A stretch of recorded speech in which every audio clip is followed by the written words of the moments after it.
अब आप देख रहे हैं वसा के लिए परीक्षण। वसा का परीक्षण करने के लिए आपको सिर्फ खाद्य पदार्थ लेना है और उसे कागज के टुकड़े में लपेटकर हल्का सा कूट लेना है, इट मीन्स क्रश कर लेना है। अगर इसको क्रश करने पर कहीं पर भी अगर तेल के धब्बे आ जाते हैं, देखिए तेल के धब्बे अगर आते हैं तो इस भोजन में आपके वसा उपस्थित होता है। तो आप इस तरह कार्बोहाइड्रेट, प्रोटीन और वसा के परीक्षण को जान चुके हैं। अब इसके अलावा हमारे भोजन में अन्य जो पदार्थ हैं वो हैं विटामिन और खनिज लवण। अब हम देखेंगे कि शरीर में इन पदार्थों की आवश्यकता क्यों है। तो देखिए, अब हम पढ़ रहे हैं कि विभिन्न पोषक हमारे शरीर के लिए क्या कार्य करते हैं। तो जैसा कि आप जान चुके हैं कि कार्बोहाइड्रेट का मुख्य कार्य शरीर को ऊर्जा प्रदान करना है। वसा से भी ऊर्जा मिलती है। वास्तविकता यह है कि कार्बोहाइड्रेट की तुलना में वसा की समान मात्रा से हमें अधिक ऊर्जा मिलती है।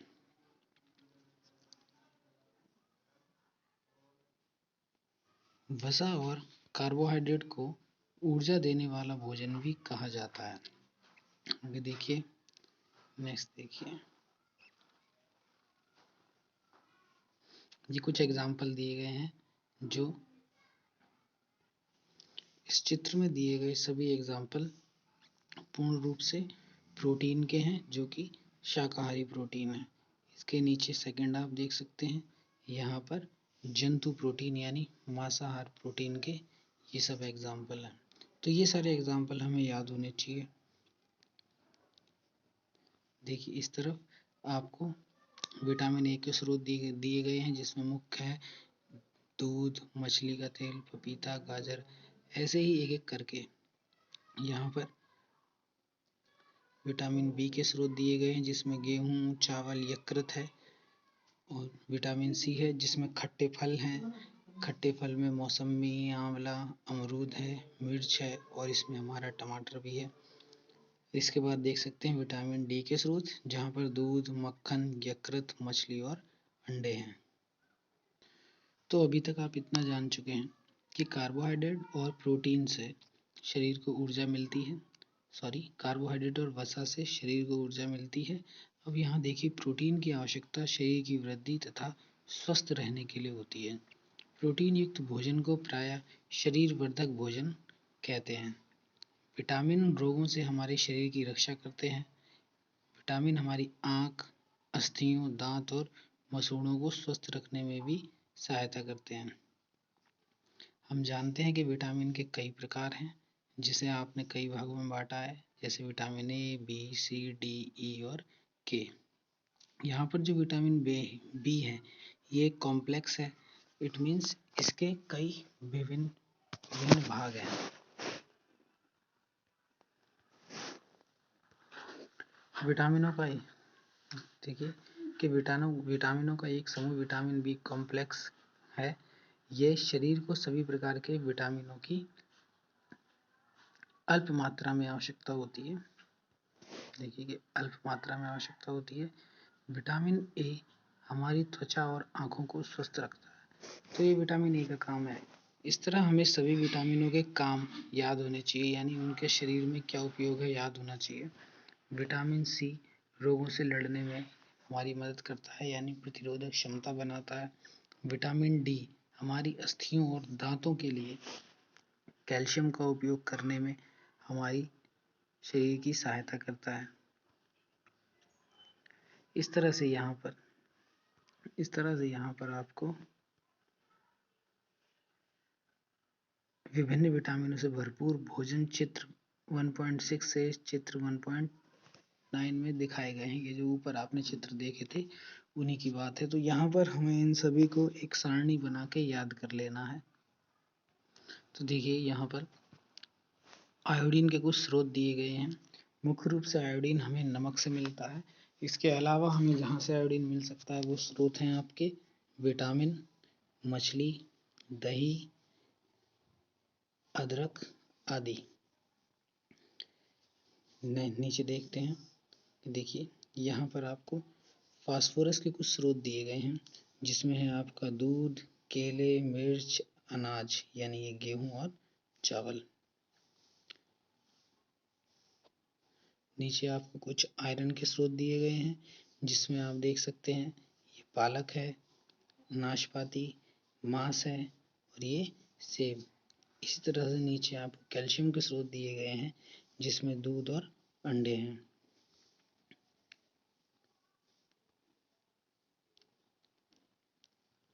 अब देखिए यहाँ कि हमारा शरीर भी सूर्य के प्रकाश की उपस्थिति में विटामिन डी को बनाता है।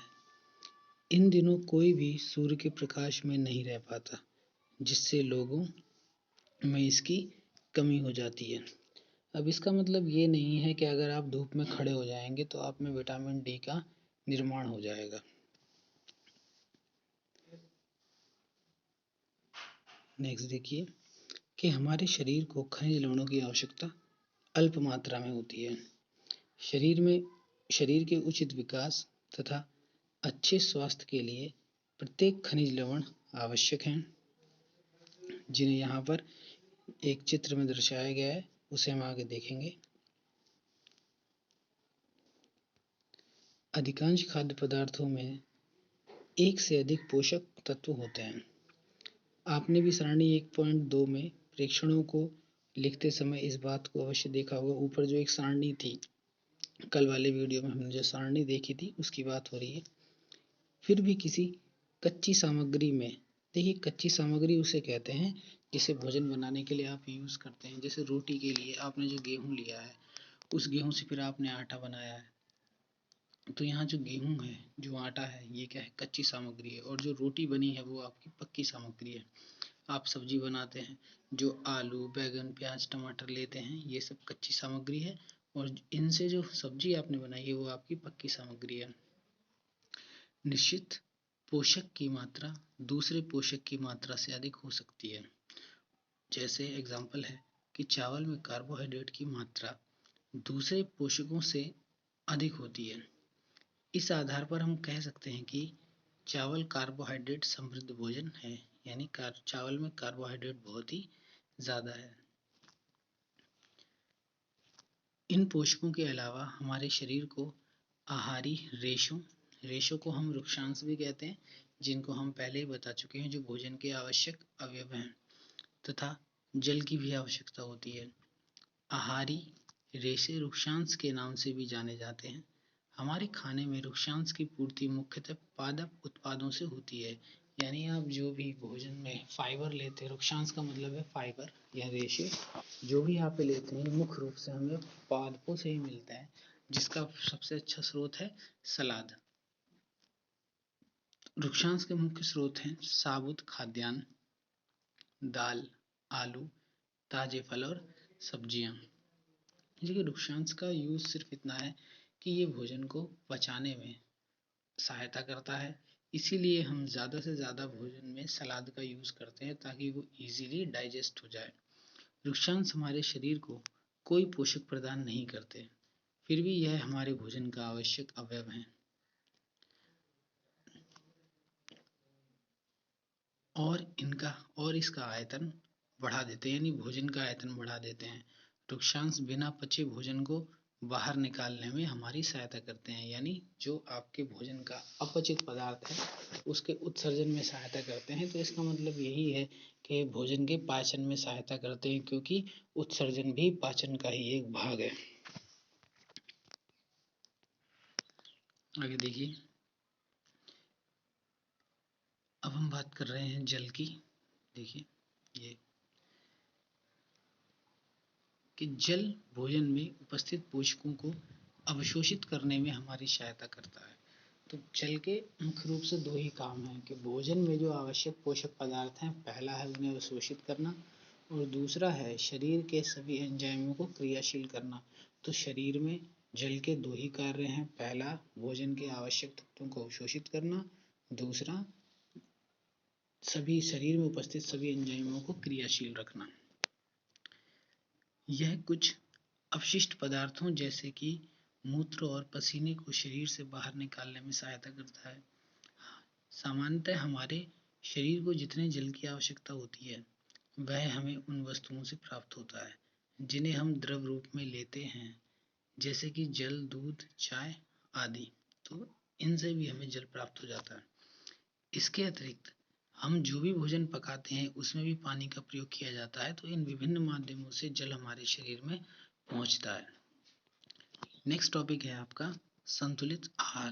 देखिए संतुलित आहार, अब हमें ये पूरा टॉपिक पढ़ने की जरूरत नहीं है।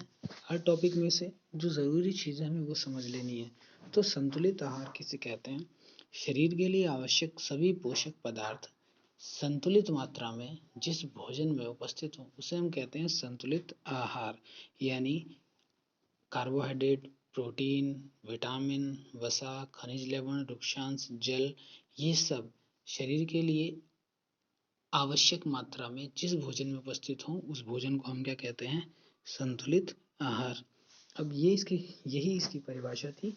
आप ये थ्योरी इसकी, ये पूरी थ्योरी आप इसकी अपने आप पढ़ लीजिएगा।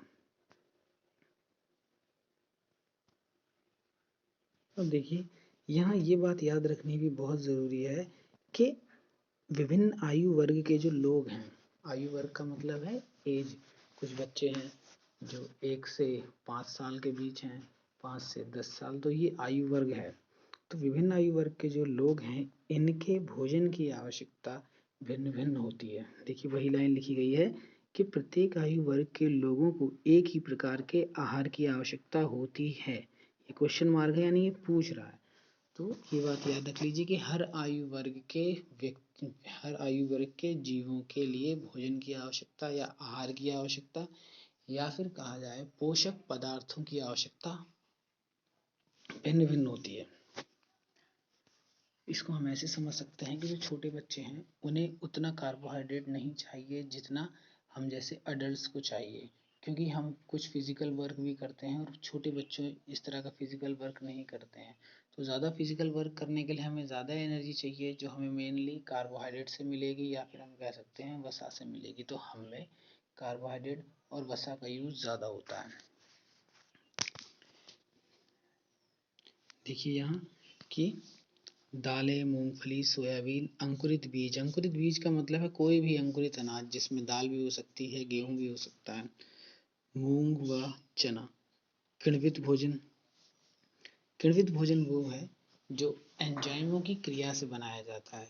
जैसे जो शराब है ये भी फलों को और कुछ अन्य रसों को सड़ा के बनाई जाती है। तो जो ये सड़ते हैं इनके सड़ने की क्रिया को हम किण्वन कहते हैं, जिसे आपने क्लास 10th में पढ़ा होगा, किण्वित अल्कोहल या फर्मेंटेशन।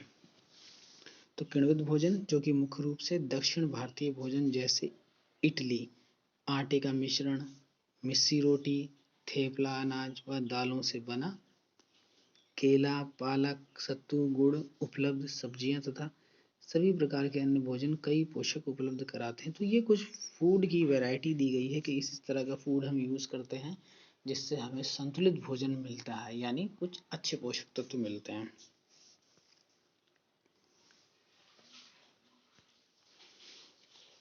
इसलिए कोई व्यक्ति अल्प व्यय में भी संतुलित आहार खा सकता है, यानी इन सभी से हमें पोषक तत्व मिलते हैं। तो पोषक संतुलित आहार के लिए ज़्यादा खर्चे की आवश्यकता नहीं होती, आप कम व्यय यानी कम खर्चा करके भी संतुलित भोजन ले सकते हैं। उचित प्रकार का भोजन करना ही पर्याप्त नहीं है, इसे उचित तरीके से पकाना भी चाहिए। इसका मतलब ये है कि ज़रूरी नहीं है कि आपने अगर ऐसा भोजन लिया है जिसमें सभी पोषक पदार्थ आवश्यक मात्रा में है तो वो शरीर को लाभ दे, क्योंकि उसको पकाने की जो विधि है वो भी बहुत ही ज़्यादा महत्वपूर्ण होती है। अब यहाँ यह समझना ज़रूरी है कि जब हम भोजन को पकाते हैं तो उस वक्त या तो हम उनके छिलके उतारते हैं, तो छिलकों में भी कुछ, जब आप ये छिलके उतारते हैं तो क्या इससे सब्जियों को या फलों को कोई नुकसान होता है? तो अब आगे के पैराग्राफ में हम यही समझेंगे कि छिलका उतारकर यदि सब्जियां और फलों को धोया जाता है तो यह संभव है कि उनके कुछ विटामिन नष्ट हो जाएं। सब्जियां और फलों की त्वचा में कई महत्वपूर्ण विटामिन तथा खनिज लवण होते हैं। चावल और दालों को बार बार धोने से उनमें उपस्थित विटामिन और कुछ खनिज लवण अलग हो जाते हैं।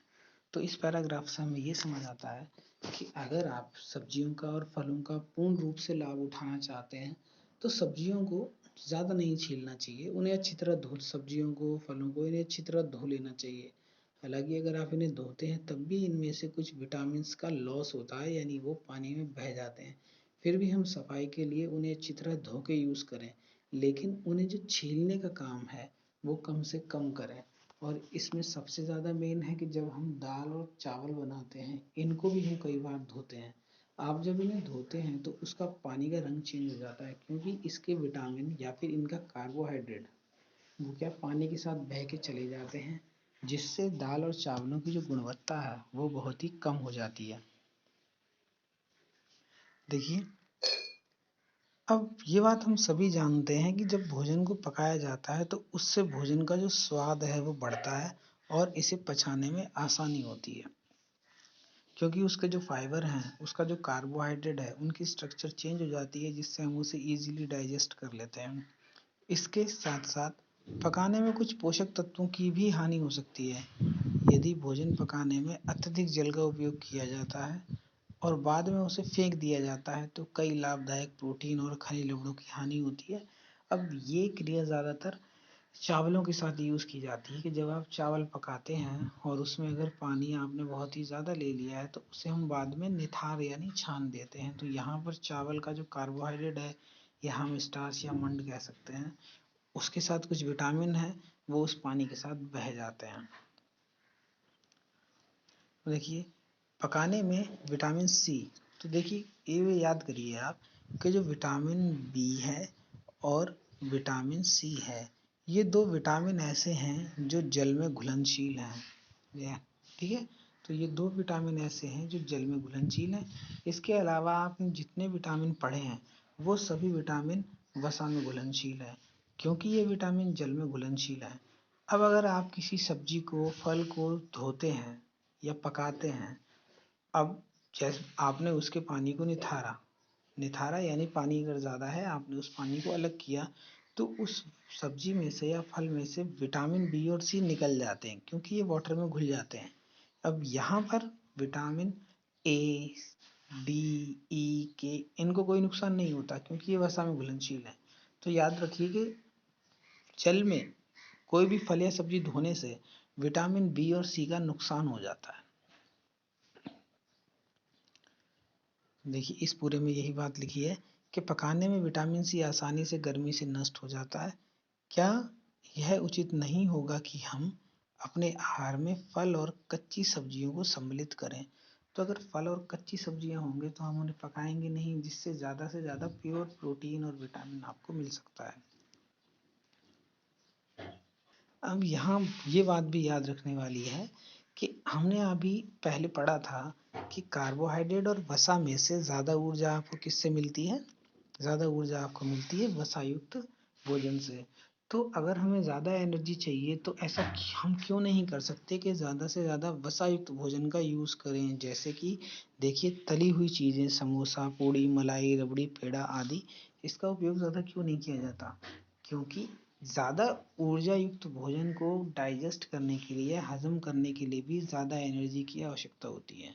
तो अब बॉडी पहले ज़्यादा एनर्जी उसको डाइजेस्ट करने में लगाएगा। अगर आप ज़्यादा ही तला हुआ या फिर ज़्यादा मलाई, रबड़ी, पेड़ा इनका यूज़ करते हैं तो इनको डाइजेस्ट करने में बॉडी को बहुत ज़्यादा एनर्जी देनी पड़ती है, जो कि बॉडी इतना अफोर्ड नहीं कर पाती, तो उस कंडीशन में डाइजेशन सिस्टम खराब हो जाता है। यानी ये जो आपने चीज़ें खाई हैं ये पूरी डाइजेस्ट नहीं होंगी, एनर्जी का भी लॉस होगा और आपके एक्सक्रीशन सिस्टम यानी उत्सर्जन सिस्टम से ये चीज़ें बिना पचे हुए ही उत्सर्जित हो जाएंगी। तो अधिक वसायुक्त भोजन करना स्वास्थ्य के लिए हानिकारक होता है, और अधिक वसायुक्त भोजन से ही हमें मोटापा भी आ सकता है, जिससे हृदय रोग जैसी संभावनाएं बढ़ जाती हैं। नेक्स्ट टॉपिक देखिए आप कि अभावजन्य रोग। इसका मतलब सिंपल सा है कि अगर आपके भोजन में किसी पोषक पदार्थ की कमी है तो उसकी कमी से जो हानि होती है या जो रोग होते हैं उन्हें हम कहते हैं अभावजन्य रोग।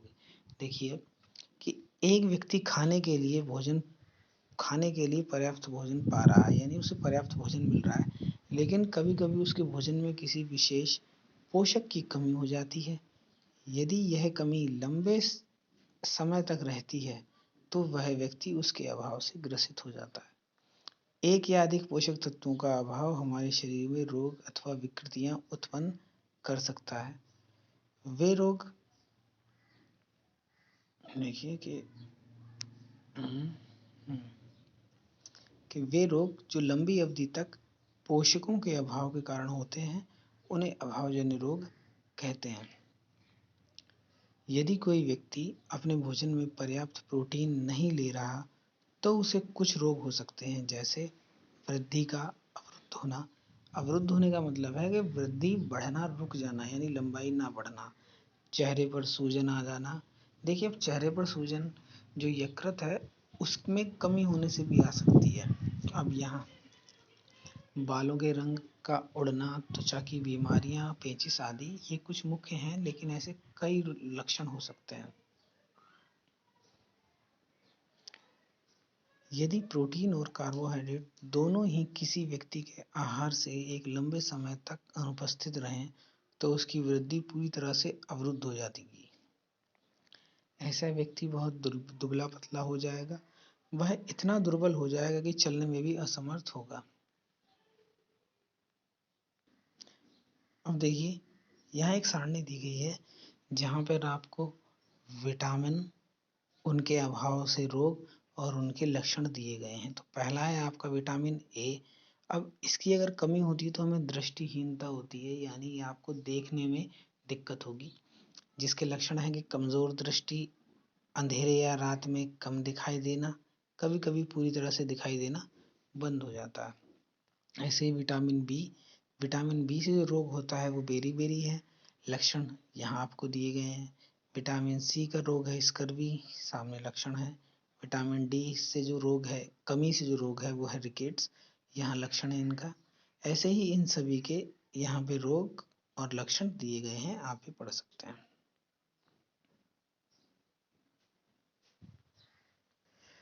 देखिए कि बाजार से भोजन लेते वक्त, यानी कोई भी भोज्य सामग्री लेते वक्त आपने अगर उस पर कुछ इस तरह का सिंबल देखा है तो इसका मतलब ये है कि वह भोजन ऐसा भोजन है जिसमें सभी आवश्यक संतुलित पोषक तत्व उपस्थित है, जिसे हम कहते हैं सुदृढ़ीकृत, फोर्टिफाइड, संपूर्ण पोषण स्वस्थ जीवन। आप इसे पढ़ सकते हैं। तो इस चैप्टर में इतना ही। अब हम स्टार्ट करेंगे नेक्स्ट चैप्टर।